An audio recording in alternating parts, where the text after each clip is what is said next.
So, hi zusammen und willkommen zu einer neuen Folge Kanada Trucker Philipp.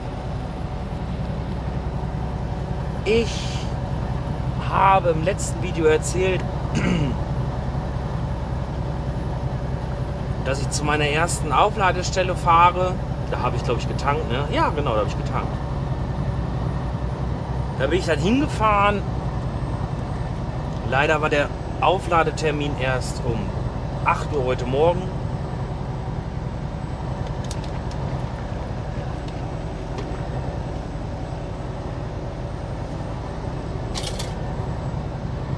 Dann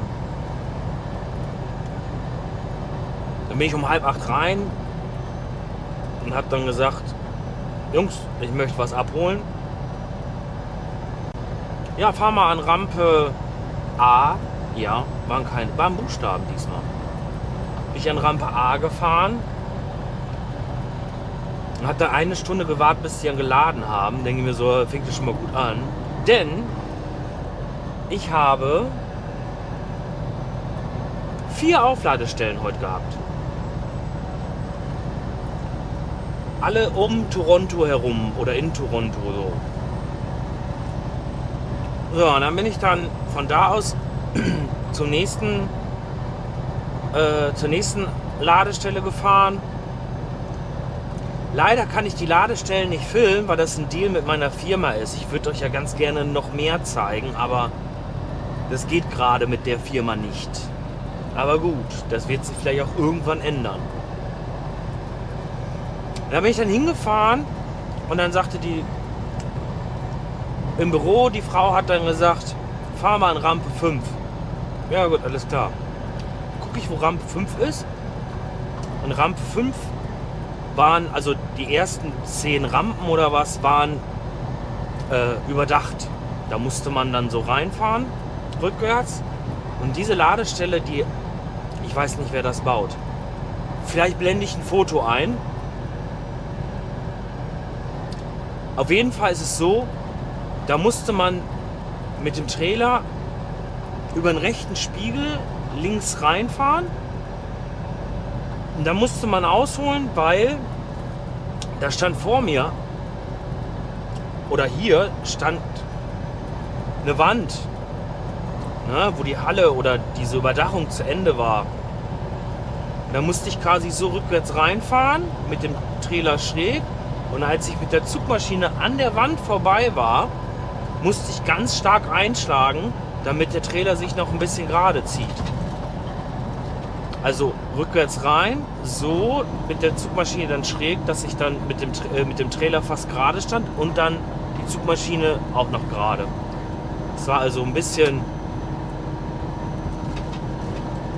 wie sage ich das, doof gebaut.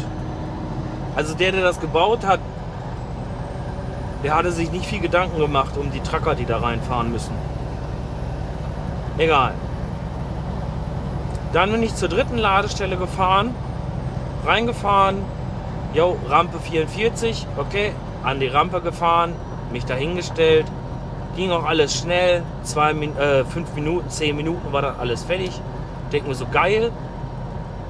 Letzter Aufladetermin ist um 15 Uhr, aber ich war da glaube ich schon um 12:30. Denn es ist jetzt 15 Uhr. Da bin ich hingefahren, Rampe 44, okay, habe ich schon gesagt. War ruckig fertig. Dann fahre ich da raus und will da rausfahren, wo ich halt reingefahren bin. Ist das Tor zu. Und bei vielen Toren ist das so, ich weiß nicht, ob das in Deutschland auch so ist, bei vielen Toren ist das so, wenn man da nah genug dran fährt, dann ist da ein Sensor, der das Tor öffnet. Und dann bin ich die ganze Zeit davor getastet. Ich sage, oh, gleich ist das Tor Schrott. Bleibst dann lieber stehen. Rührte sich nichts. Ich denke mir so, wie kommst du jetzt hier raus? Da war auch nirgendwo ein anderer Ausgang. Dann gucke ich da so, ob da irgendwo eine Klingel ist. Keine Klingel, nur so ein Pad, wo man eine Nummer eingeben konnte. Ja, keine Nummer.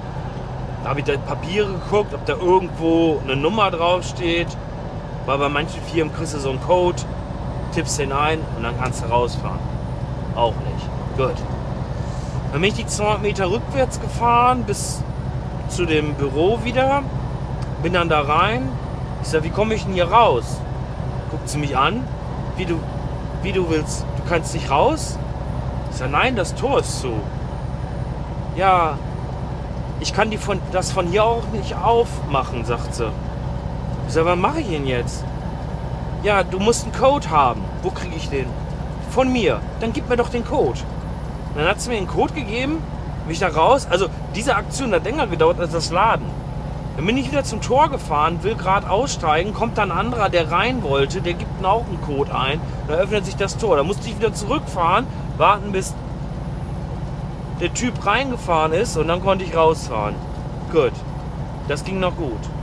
Und dann hatte ich noch eine Aufladestelle. Ja, genau. Die Hausnummer passte, aber die Firma hieß anders.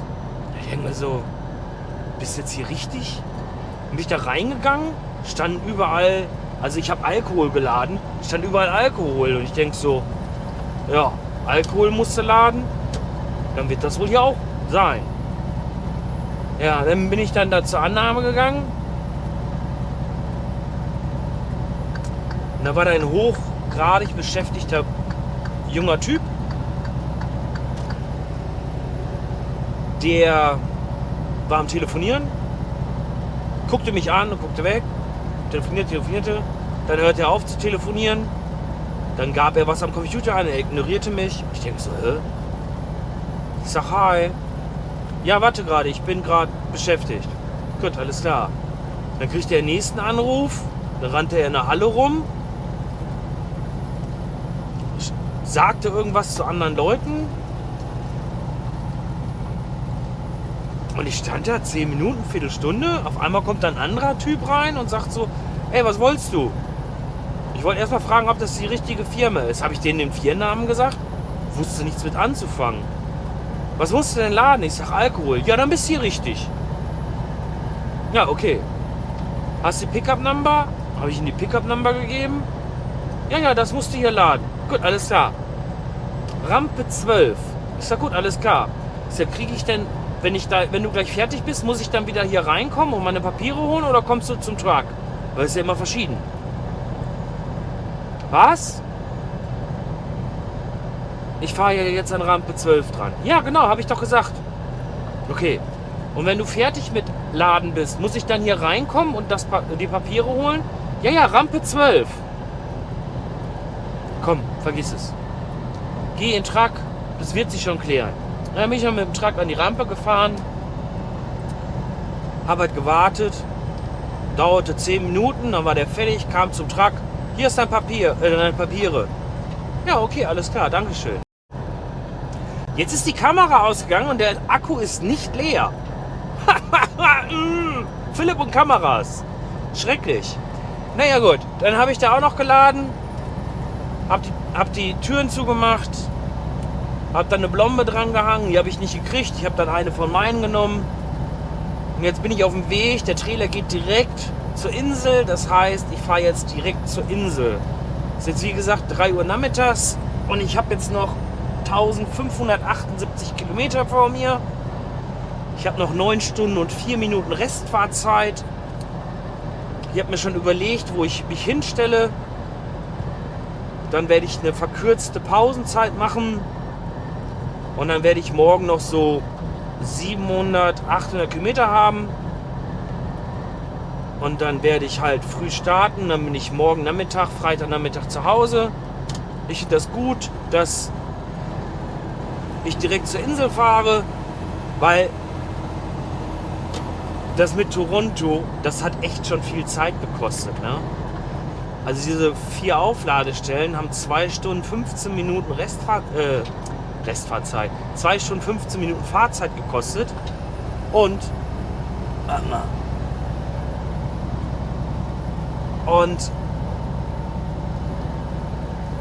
eine Menge Stau, ne? Und dann auch diese Kuriositäten bei den Aufladestellen. Aber ist egal. Ich bin jetzt auf dem Weg. Wie gesagt, habe noch ein paar Minuten vor mir, ein paar Kilometer, 16 Stunden. Was ist denn heute los mit meinen elektrischen Geräten? Jetzt sagt mein Navi, ey, ich höre dir zu. Ich möchte gar nicht zu dir sprechen, Navi. So, ich fahre jetzt noch 369 Kilometer geradeaus, bis ich rechts abbiege, dann bin ich in Montreal. So, ja, was gibt's noch zu sagen? Ich nehme euch mit. Ich nehme euch mit und Talk, teilen, abonnieren, liken, kommentieren. Dann wünsche ich mir, vielleicht kann ich mir das von euch wünschen. Ich habe jetzt 2941 Abonnenten und ich wünsche mir ein Weihnachtsgeschenk. Ich möchte gerne die 3000 dieses Jahr noch erreichen. Vielleicht schaffen wir das ja. Ich brauche also noch 59 Abonnenten. Drückt mal die Glocke, kostet nichts und riecht nach Diesel. Ich wünsche euch viel Spaß beim Zuschauen. Das ist das Sonntagsvideo. Facebook, Kanada Trucker Philipp. Kommt mal rein. Geile Gruppe. 623 Mitglieder, würde ich sagen. 626? Zwischen 620 und 630 Mitglieder. Dann passt das. Na, Maxi? Nee. So, alles klar. Ich würde sagen, bis später.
So, guten Morgen zusammen. Es ist Freitagmorgen, es ist kalt und es ist 7:45. Ich bin ja gestern um 12 Uhr.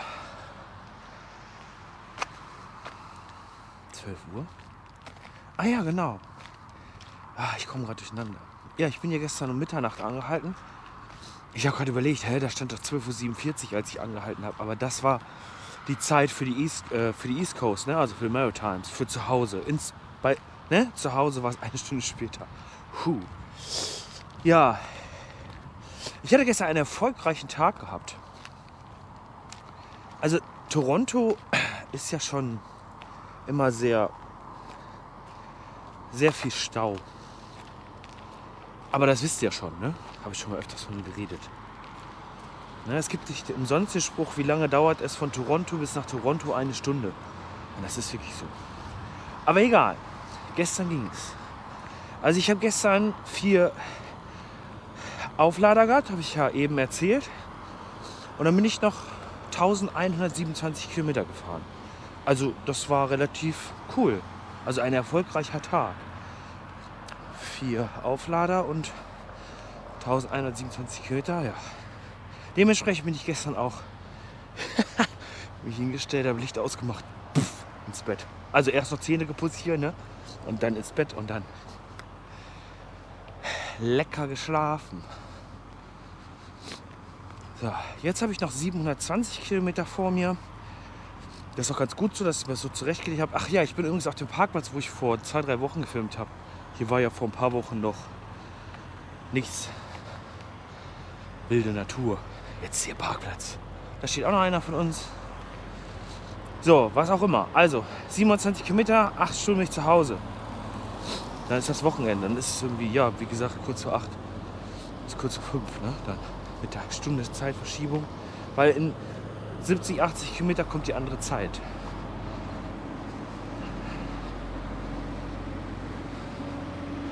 So.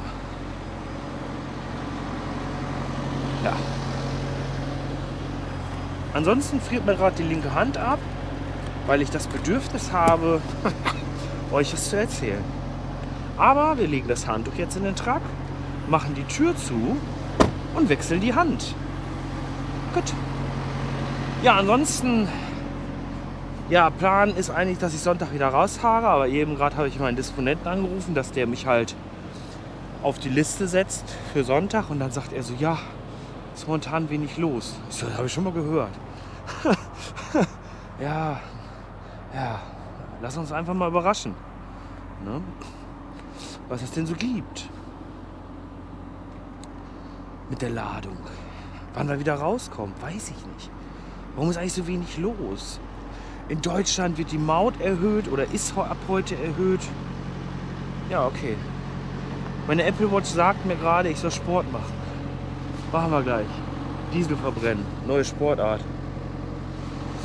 Naja, ansonsten, ja, wie gesagt, da wird die Maut ist seit heute, deshalb am 1. Dezember, ne? Ist die Maut erhöht. Ich weiß, was erzähle ich euch, das, ihr wisst das besser als ich. Und hier wird wenig transportiert. Ein guter Freund von mir hat mir das letzte erklärt, da der Dieselpreis so hoch ist, wird weniger verschifft, also weniger verschickt. Aber gucken wir mal. Letzte Woche war ja so viel, da war der Hof ja auch leer und so. Aber gucken wir mal. So, hier hängt ganz viel Salz am Truck. Weil so viel ist es noch gar nicht, aber es geht schon. Ist auf einem guten Weg dorthin. Der hat mich gestern mit, ich glaube, mit 120 überholt. Der ist offen. Und der ist nicht ganz lang, der hat hier so ein Doppelding dahinter. Ja? Der ist zügig unterwegs. So. Aber das hilft alle nichts, denn wir müssen jetzt arbeiten, damit wir nach Hause kommen. Ja? Nächster Stopp ist in Woodstock, da werde ich tanken. Das sind noch 295 Kilometer von hier. Da werde ich dann tanken und dann heiter weiter. Okay, alles klar. Bis später.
So, Jungs. Woodstock hier. Coffee for free. Ey, der kostet für andere kostet der Geld. Das wusste ich gar nicht. Weil das ist nämlich so eine neue. Und die fragte mich, bist du Trucker? Ich sag ja. Ja, dann brauchst du den ja nicht bezahlen. Ich sag, ist der nur für Trucker umsonst? Ja. Okay. Ich glaube, ich sagte dem jetzt auch, dass ich Trucker bin. Auch wenn ich hier mal... Nee, das wäre Lügen. Das mache ich nicht. Ja. Haben auch schon ein paar Bau. Ich würde lügen hier in meinen Videos. Lügengeschichten erzählen über einer, der lügt, damit man sich besser fühlt. Ganz, ganz unteres Level. Aber es ist halt so, ne? Gibt halt Leute auf verschiedenen Level. Warum erzähle ich euch das eigentlich? Ich möchte euch noch was erzählen. Und zwar, ich fahre mit meinem salzbespicktem LKW durch die Gegend, habe jetzt noch 428 Kilometer bis zum, ich kann's riechen, Wochenende. So, Fahrrad da drin, war warm, hier ist es so 4, 5 Grad plus, super. Dann kannst du dir noch erzählen. Ach, ich weiß es nicht. Ich muss dieses Video leider beenden, weil dies ist das Sonntagsvideo und ich möchte gerne, dass ihr Sonntag ein tolles Video bekommt. Und dementsprechend bedanke ich mich fürs Zuschauen. Glocke aktivieren bitte. Denkt an meinen Weihnachtswunsch. Steht ganz oben auf meiner Wunschliste. Habe ich heute abgeschickt, dass ich doch bis Weihnachten möchte ich ganz gerne 3000 Abonnenten haben. Und wer mir ein kleines Geschenk geben will, der drückt die Glocke jetzt. Ist umsonst und riecht nach Diesel. Ich finde das voll geil, zu sagen, es ist umsonst und riecht nach Diesel. Ich habe es so ein bisschen geklaut von dem Kanal, ich bin ja ehrlich, von dem Bernd, der Deliziös, ich muss ein bisschen deutscher aussprechen. Deliziös ist der Kanal. Den müsst ihr euch mal antun, wenn ihr gutes, geiles Essen mögt. Dann geht da mal auf diesen Kanal drauf. Ich finde den mega, den Typen. Und der freut sich immer wie so ein kleines Kind, wenn er was zu essen kriegt. So wie Philipp. Philipp findet nämlich Essen voll geil. Der freut sich auch immer. Was kriege ich denn heute noch? Ich weiß es nicht. Okay, alles klar. Vielen Dank fürs Zuschauen. Talk, teilen, abonnieren, liken, kommentieren. Facebook habe ich eine wundervolle Gruppe. Kanada Trucker Philipp. Wir sind jetzt mittlerweile 626 Mitglieder. Und ich würde mich freuen, wenn wir auf die 700... Ja, zusteuern tun wir ja schon. Wenn wir die 700 irgendwann mal erreichen. Mehr Leute in der Community. So, bis später. Nee, bis bald. Tschüss.